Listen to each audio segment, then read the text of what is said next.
5000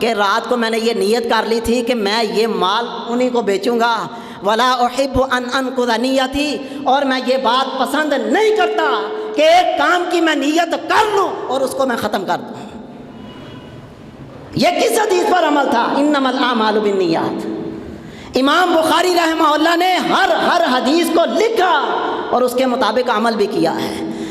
امام بخاری رحمہ اللہ دعوے کے ساتھ کہا کرتے تھے کہ مغتبت احدا منذ علمت ان الغیبت حرام، کل قیامت والے دن اللہ تبارک و تعالیٰ مجھے وثوق ہے کہ مجھے غیبت کے بارے میں سوال نہیں کرے گا، کیونکہ جب نبی صلی اللہ علیہ وسلم کی حدیث کا پتہ چلا کہ غیبت حرام ہے، محمد بن اسماعیل البخاری نے اس کے بعد کسی کی غیبت نہیں کی۔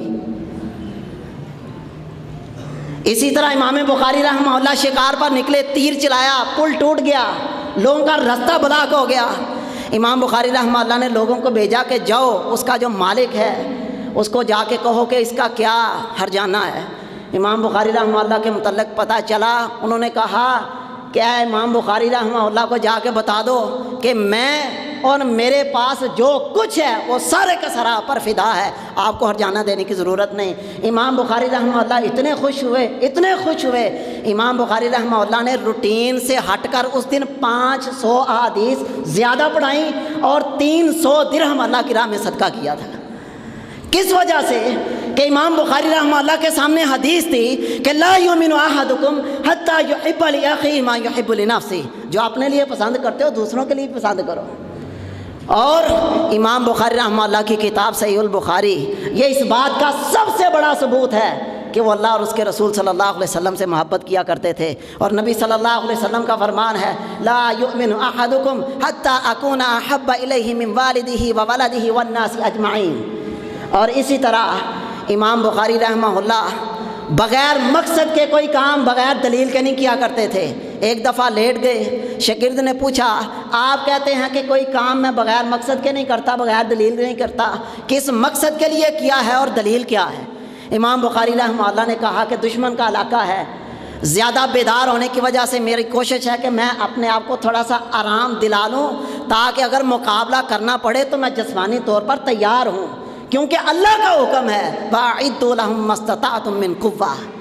یہ امام بخاری رحمہ اللہ کی سیرت ہے، یہ ان کے واقعات ہیں جو اس بات کی دلیل ہیں کہ آج کے اہل علم اور طلباء اگر چاہتے ہیں کہ علوم اسلامیہ کی حفاظت ہو، علوم اسلامیہ میں رسوخ حاصل ہو، تو اس کا ایک ہی طریقہ ہے کہ علوم اسلامیہ، علوم قرآن، علوم حدیث کو یاد بھی کریں، اس کو لکھیں اور اس کے مطابق عمل کریں، کیونکہ رسول اللہ صلی اللہ علیہ وسلم نے جو 5 سوال بتلائے ہیں کل قیامت والے دن، ان میں سے آخری سوال یہی ہے کہ ماذا عمل فیما علم، جو علم تھا اس کے مطابق عمل کتنا کیا۔